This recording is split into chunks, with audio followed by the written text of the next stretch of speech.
alam mo, kapag bumalik ako sa mga laalang pagkabata ko sa probinsya, parang kahapon lang ang lahat. Yung simpleng buhay, yung bang mga bagay dati, Madi, na hindi mo pinapansin pero ngayon, namimiss mo na.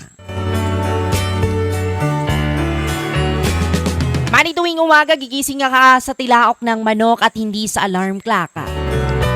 Tapos paglabas pa ng bahay mo ay mararamdaman mo agad ang labigan ng simoy ng hangin at amoy na amoy mo ang halimuyak ng mga bulaklak at damo na basa dahil sa hamog.